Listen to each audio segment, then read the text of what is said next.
everyone. I'm Larry Ridley. You're tuned into the NFL on EA Sports. Well, last week, just an unbelievable performance we saw from a quarterback at the very top of his game. He was just toying with that secondary. Can he lead them to another win in this one? It's the Giants going up against the Broncos. So let's get you out to Denver for the call of our game. Here are Brandon Gaudin and Charles Davis. All right, Larry, we are a couple miles west of the Colorado State Capitol building as we come to you from Sports Authority Field at Mile High here in downtown Denver. Straight ahead, we've got a good one on tap here between the New York Giants and the Denver Broncos. And hello again, everyone. Brandon Gaudin alongside Charles Davis. And, Charles, we look at this Bronco team. They've been buoyed by getting 2 home games right at the start, and they come off a good victory in Week 1. And the offense last week, they had...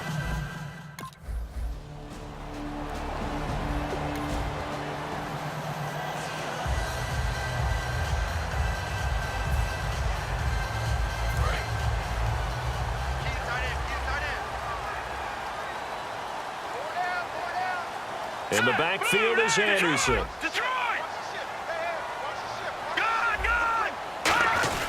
And they'll give it to him here. And not a whole lot to speak of there as they'll bring him down shy of the 20. Call it a gain of 4 on first, and that'll make it second down. And, Charles, we get a look here at the key inactives, and I tell you what, a big list for being this early in the season. If there's any silver lining at all, you're hoping you can get these guys back, and now you'll play well down the stretch with them. But what you're also hoping is that the guys who have to play for them, the next man up mentality kicks in, and those guys take care of business. Now it looks like we've got a Bronco that's banged up on the play. We'll step aside and get a report when we come back to Denver.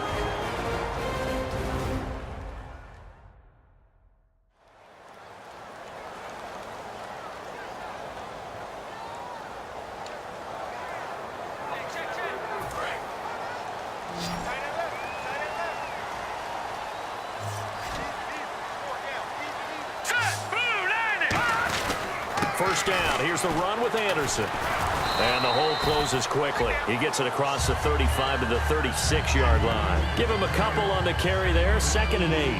That's a good play by the guys on the defensive side of the ball. Held him to a gain of 2. And that changes the playbook a little bit now for the guy calling plays. 2nd and 8. Now he's got to probably think about going to the air instead of maybe staying with the ground game.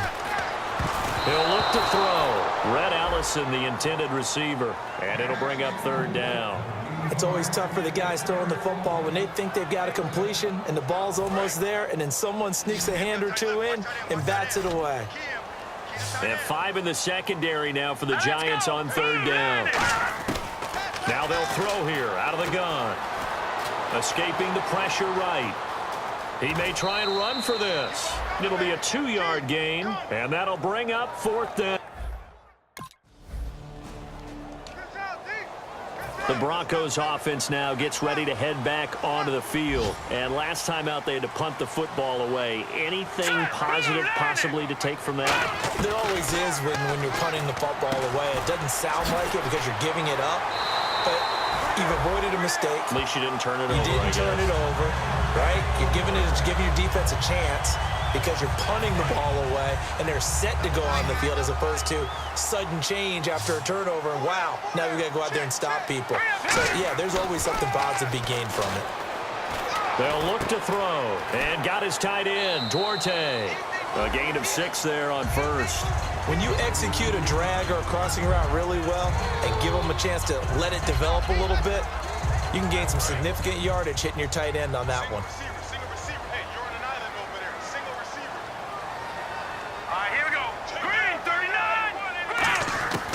From the shotgun, he'll look to throw. He throws and he hits the slant route to Thomas. And he's taken down, but not before he gets this into enemy territory across the 40. He's come a long way since his time at Georgia Tech. What did he run at Tech? He ran hitches and go routes, essentially. Yeah. I mean, but he ran them really well. He averaged well over 20 yards a catch while he was there. And he still creates downfield in the NFL. That big body and that willingness to go catch the football. He's pretty impressive. And his friends call him Bebe, the nickname his uncle gave him back in the day. Let's go. Back 99 Philly. Here we go. They run. Anderson. And tough sledding. He'll get maybe a yard. Stop short of the 35. Olivier Vernon brings him down. A one-yard gain could look like a disaster, but it all depends on how the game is going. Is it a series of one-yard gains running the ball? If that's the case, you might have to start thinking about throwing it a little bit more. But if it's just the occasional one-yard run, hey, congratulations to the defense. They won that one. Come back and get them the next time. A good pickup there, 26 yards. And the game just keeps evolving.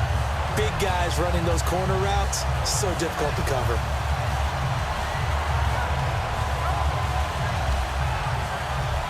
Counting down toward the midway point in quarter one.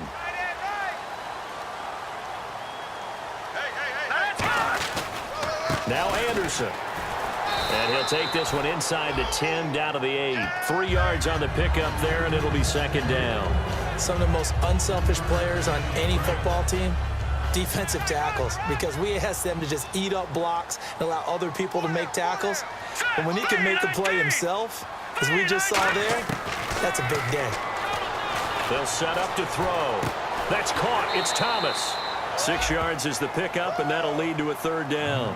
Cool under pressure right there, escaping the pocket and finding what I think was not his primary target.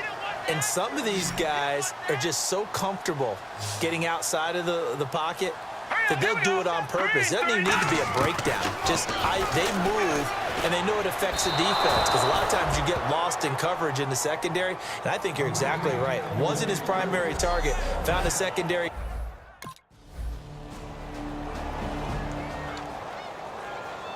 Now this Broncos offensive unit ready to head back out onto the field. And last time they got 3 points, but it was a chip shot field goal. And when you go to the sideline after a chip shot field goal, maybe the offense not too happy.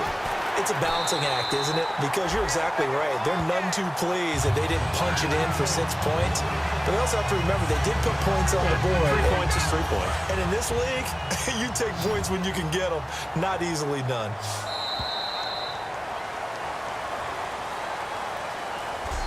One quarter in the books. It's a close game here early on. Charles and I back to Denver after this.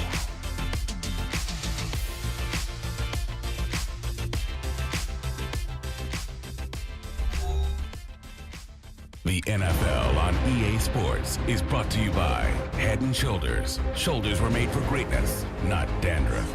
Back alongside Charles Davis, I'm Brandon Gaudin. It's Bronco football to begin quarter number 2, and they've got it here with a first down.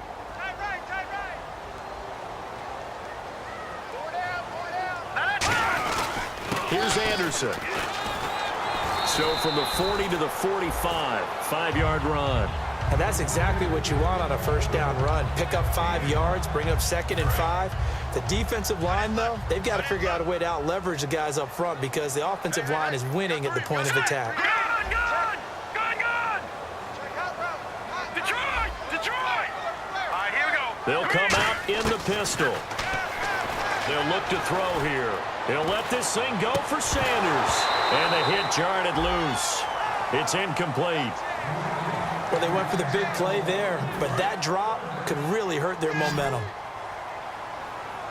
And it looks like we've got a dime set here defensively. 6 DBs in the game. Out of the gun, they'll look to throw. Looking for Sanders, and it's intercepted. And he's got room. Picked off, and now off to the races down the right side. And he will bring it back. It's a pick 6 and a Giants touchdown. And now the Broncos offense, they get set to head back onto the field. After the pick 6, they go right back to the air. Flushed out right. Oh, he's got some breathing room. And he'll go out of bounds across the 35-yard line. Give him 13 on the pickup there. And it'll be good for a Denver first down. That was an excellent job of recognizing the situation. His first read wasn't there. Heck, his second read wasn't there. But he bought himself a little extra time scrambling out of the pocket. And no escaping this time as he'll go down. They got him for a sack. Olivier Vernon in there to bury him for a loss of 11. Boy, he came in off the edge so quickly there. Look out, because that's exactly what it was being shouted by the offensive lineman to his quarterback, because he had no chance to block him. Eluding the pressure right. And on the catch right side, this is Sanders. A good pickup there, 18 yards as they get closer for third down. Boy, the evolution of the game and how these guys on plays like that can get out of the pocket, keep plays alive, it just makes things so much harder for defenses. It really does, and we're talking about an era in the game where the quarterbacks are the most athletically gifted that we've seen in a bunch. I mean, when you talk about collectively, it's unbelievable. So their ability to move is practiced now. It's not necessarily, oh, he just took off and you guys figure it out. When he takes off, everyone knows where to go now. They know how to run routes, change things, make themselves presentable for the quarterback. It's a lot of time that they put in on it. It's not just your static 1, 2, 3. This is where the ball goes anymore. He couldn't quite hold it. Got hit. Ball pops out. Incomplete. As tight ends go, he might not provide the super flashy plays very often, but he's pretty reliable. Usually an excellent target, and normally catches what's thrown to him, but he didn't on that play. Back to throw now on 2nd and 10. And incomplete there. A nice hit. Jars the ball free and brings up third down. Defense has set themselves up nicely. 3rd and 10 now. Here we go now. Green 39. Green 39. They'll stick with the passing game as he looks to throw. Flush to his right. Got a man. He finds Sanders. And they're able to get this one down to the 25. A pickup of 24 on the third down conversion. I don't care how many times we see it. I still get a kick out of watching quarterbacks and receivers do the pass tree in pregame warm-up. But I always remember that when we go to practices, we see that after practices as well. They really tune it up, don't they? They tune it up. They know why they do it for these situations. First down. And they build that trust, and that's why they're able to find him in this type of a situation. Now back to throw. And got his tight end, Duarte. And they've got it inside the 10 at the 8. 18 yards there, and it'll be a 1st and goal.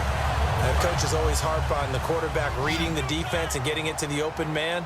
That's good recognition there. And how about what he did after the catch? Yeah, hit your tight end, let him get some rack. Yeah, when he gets moving, not many guys want to come over and put a hit on him, do they? 5 yards on the catch there, brings up 2nd down. Well, the strategy was evident there. Get it to your tight end and make it a one-on-one play with a cornerback. Who's usually going to win that one? The tight end, but not there. Not in this situation. How about the corner defeating that logic and making a really nice tackle? They'll set up to throw, and the hit jarred it loose. It's incomplete. After all the preparation, all the practice, a play like that will absolutely break your heart. They had everything they wanted, just unable to complete it. In the end zone, a big-time drop.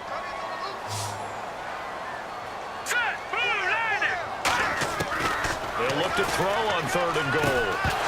Oh, it's a touchdown if he holds on. Instead, it's 4th down. Down here in the red zone, you know your tight end's going to be a favorite target. Couldn't hang on. And sometimes they just have to get out of their own head because they understand how tight windows.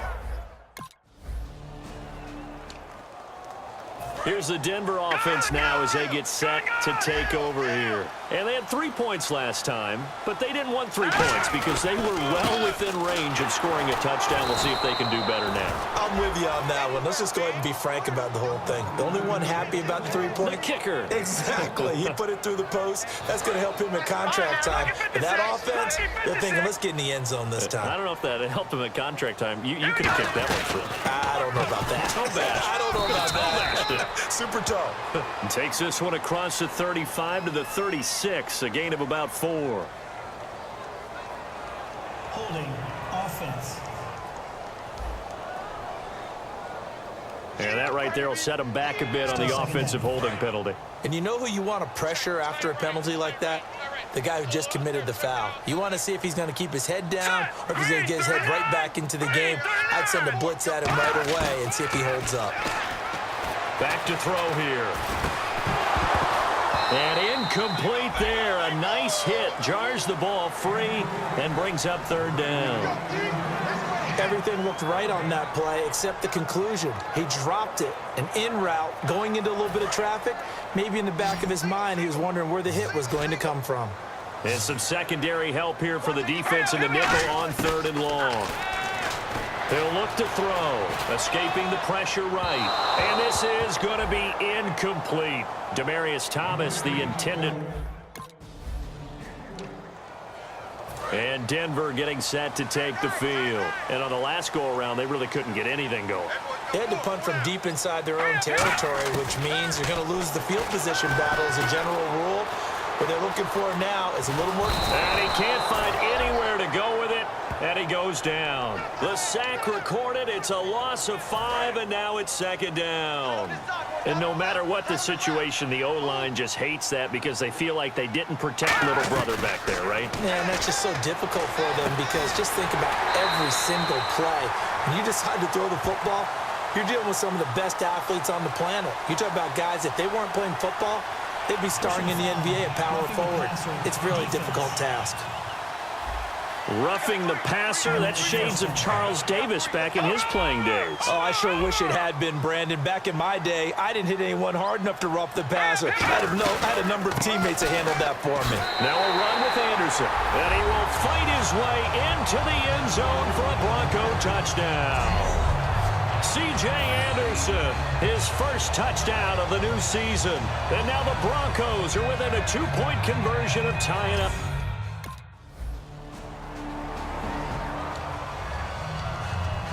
And Denver getting set to take the field. And they're going to need another score. Got one last time, but still down here. When you're playing catch-up, every possession becomes crucial, doesn't it? It's vital. Get back out on the field, punch in the end zone again. They know it's not easy, but what they do have going for them, they did score the last time. They think they've got a good formula working. And what about the defense? Well, now you're just saying to yourself, okay, we gave up a score last time. What adjustments do we need to make to slow them down now and get the ball back for our own offense? Is it more pressure? Is it more zone? What do they have to do? They're trying to figure that out themselves. We'll see if they can figure that out right here. Looking to throw. And on the catch right side, this is Sanders. Give him 9 there on the first down completion. Creeping up on a minute to play in this first half. Here we go now. 3-19. From the shotgun, he'll look to throw. Flushed out right. And he's just going to throw this one out of bounds here. Nowhere to go with it. Incomplete. Not too many things get to a quarterback of this magnitude, but I think it's safe to say that pressure can get to any quarterback. Now, he's obviously a great franchise quarterback, but felt the pressure, threw it incomplete. Here we go. They'll look to throw for it on 3rd and 1. And he couldn't hang on to it through the contact. Incomplete. After watching him drop that slant, I can hear my old... Here comes the Broncos offensive unit here as they'll have it first to begin this 3rd quarter. They're close game, but they're going to need to do a little bit better probably here in half 2, no? I would agree with that totally. I would guess it in the locker room. They talked about cleaning up some of the errors, but overall, I think they wanted to be positive with them. Guys, we're right there. Just not playing as well as we need to. Let's pick it up, and we still have a chance to win this game. Yeah, they do. We'll see if they can pick it up. On 2nd down, Anderson. And he is met at the line of scrimmage, and he goes down right there. Call it no gain that time as it's going to leave him with a 3rd and about 3 to go. And 3 full yards here for the offense to get on 3rd down. And as a defensive end, getting off the ball quickly, swarming to the football, making a tackle. That's what we saw right there. Yeah, that's what their job is. And really, a lot of the time, they have to throttle back a little bit in the run game because... And that's caught inside the 35. A big gain of 38 there on 3rd down. And at this stage, down in the second half, looks like they just wanted to find a way to get it in the hands of their playmaker, and they did. I think you're exactly right. I don't think the coordinator's looking at his play sheet and trying to figure out which play will work well. He's trying to figure out how to get the ball to the playmaker that you just described. Looking down at that sheet, you find people plays, not necessarily X's and O's, and that's exactly what they did there. They give it to Anderson. And a pretty little juke move there on a nice gain. A nice run there, 9 yards, and it'll be second down. This drive is turning into an extended one, and the guy carrying the ball, he's becoming more like a body blows guy. Every carry is putting some damage on the defense. So after a while, I'm not too sure how many guys are going to want to run up and tackle him. And he'll go down here at the 12-yard line. It's an 8-yard pickup and leads to a new set of downs. Looks like the defense in press coverage here. In the backfield is Anderson. And he'll get it up the middle. And this play goes nowhere. Losing yardage back to the 15. A loss of a full 3 yards, and now it's second down. Jason Pierre-Paul first burst on the scene for me, headed towards his draft year. You know what I saw him doing? Like 15, 16 backflips in a row on a YouTube video. Athlete. Absolute athlete, and he uses that agility to slip past guys and make plays in the backfield. That draft year 2010, 15th overall pick. He goes underneath for Anderson. It'll be a gain of 9, and that'll bring up a third down. Well, clearly one of his advantages as a passer is his height, sit back in the pocket, fired over the middle. That makes things tougher defensively, doesn't it? It really does, because your goal is to move the quarterback off his initial spot when he gets his drop back completed. But when you have that type of height, he can stay in there if he's willing to take the hits and just fire over the top, which saves him time and actually completes a play a little bit quicker than it normally does for a quarterback who has to slide and find open space to throw. Partner.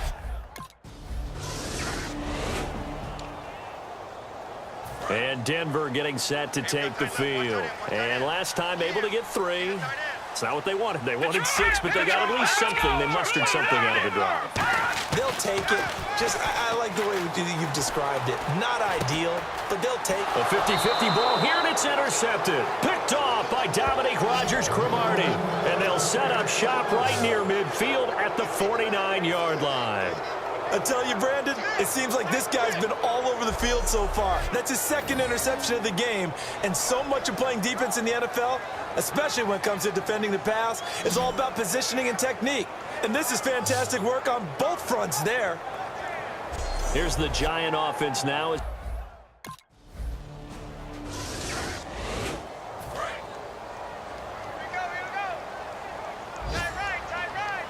In the backfield is Anderson. And he'll get it up the middle. And he's going to be brought down inside the 45 at the 43. It's a 7-yard carry to set them up with a 2nd and 3. First play of the drive, let's give credit all around. Excellent blocking, but the guy carrying the ball, he was the finisher. A really nice run. Here we go now. Green, 39. Green. They'll drop to throw. Caught left side, it's Barnage. And he gets it inside the 35 and just shy of the 30. Obviously, this has not been a banner game throwing the football. So what you got to do, you got to kind of down focus, don't you think? Find the tight end, take some easier completions. Yeah, interception last drive. There he hits the reliable target. Now on first down, he'll drop to throw it. Connects it to Roberts, right side. A gain of 6 there on first. In recent years, the slot receivers really gained stature in the NFL because they could do so many things. Yes, they can line up wide like your normal wide receiver, but to have that kind of courage and toughness to run routes in the middle of the field and become dependable targets for their quarterbacks and move the sticks, those guys are worth their weight in gold. That one goes for 13 yards, and it moves the sticks. And with that last play, he's now up over that 300-yard mark. And in today's NFL, it almost feels routine. And I hate that when you talk about a 300-yard passing game.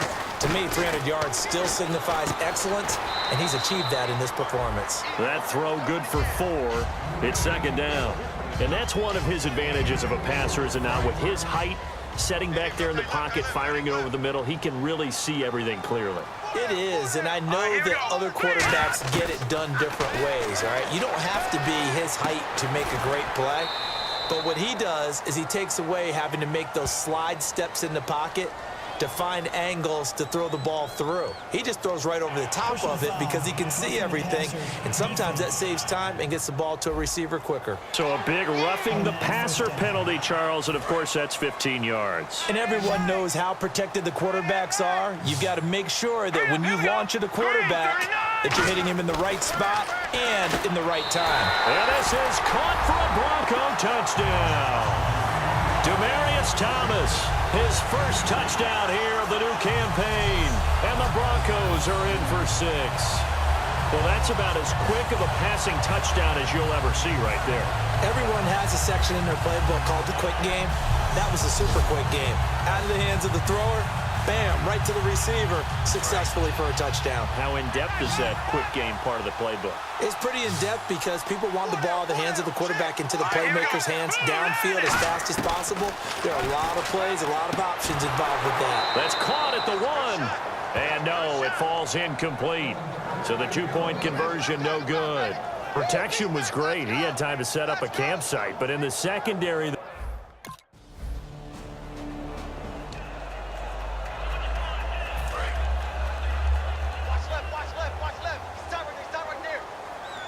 In the backfield is Anderson. And he'll get it up the middle. And not much there at all. Maybe a yard up to the 43. Damon Harrison, the one on the stop. And he's back here in the struggle department in this one like he was a week ago. And, partner, I think you can pin some of this on that O-line. The room to run, just not there. You mentioned last week that it felt like the offensive line was getting beaten to the punch by the guys across the ball. It was pretty evident, I thought. I mean, they were off the ball fast, penetrating, getting into the offensive backfield, really spilling a lot of runs before they got started. So I thought your observation was spot on then, and you're right there again this week. Same thing is happening, not able to get started because they're not able to control the point of attack. Anderson. 3 yards won't be enough here as that'll bring up 4th down.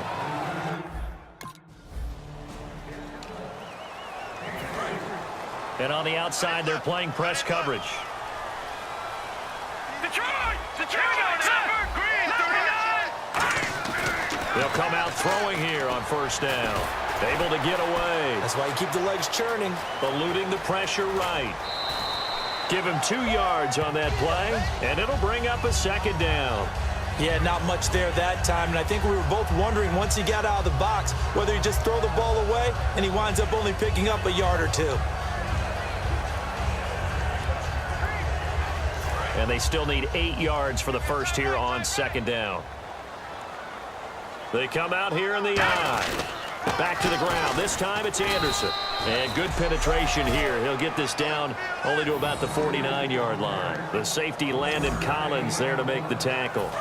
So following the run, we'll see what they do here on 3rd down. The 4th quarter here, they've got the lead. They want to keep it on the ground. That's what they're doing.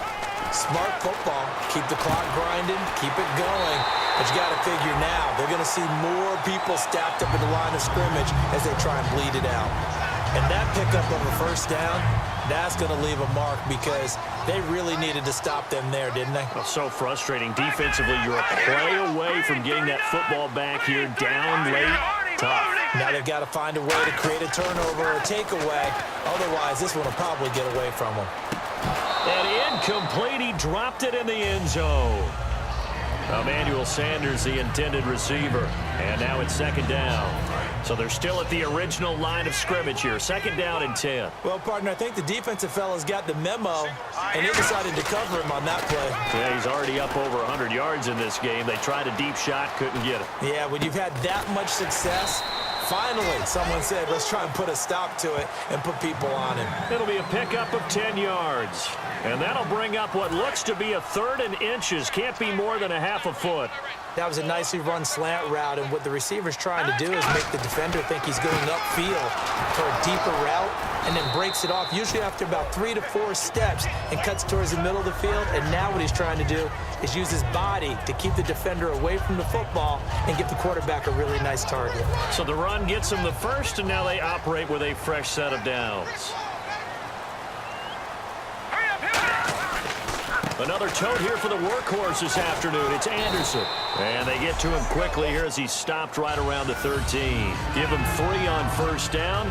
It'll set up a 2nd and 7. Offense walks to the line for play number 7 of the drive. They run it again with Anderson. And nothing doing. He's immediately taken down at the line of scrimmage. No gain on the play, and it's going to bring up a 3rd down. This will be the 8th play of the drive. It's 3rd and 7. And in this situation with the lead 4th quarter, they're liking keeping the ball on the ground, I'm sure. That's just smart football, but you know the defense has to know it as well. They've got to stop them here. So now we're going to see that loading the box in a big way. 6, 7, 8, 9, whatever it's going to take, puts a little bit more pressure on your big offensive line.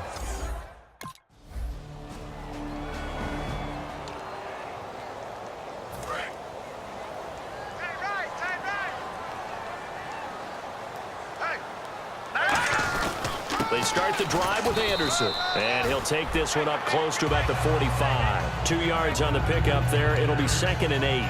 Tough day, tough sledding right there, and it's been that way the entire game. Not a whole lot of room to ramble for him. Yeah, you're right. It's been that way all afternoon. Didn't get a whole lot better there.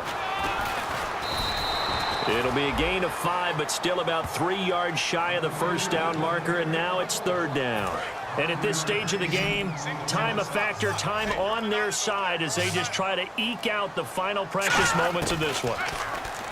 He'll look to throw. And incomplete. The contact made the ball roam free and brings up 4th down.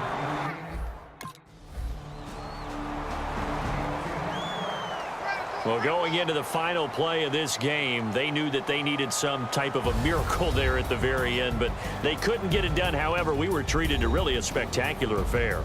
Even though they didn't finish it off, you're exactly right. They took us down to the last play. We're still, you're wondering, could it happen? Possibly, even though we both knew it was a long shot. So for Denver, they used a favorable early schedule to their advantage as they move to 2-0. And they will hit the road next week to take on the Indianapolis Colts. Meanwhile, for the Giants, they'll drop to 0-2. And they'll try to get back on track next week as they head to Dallas to take on the Cowboys.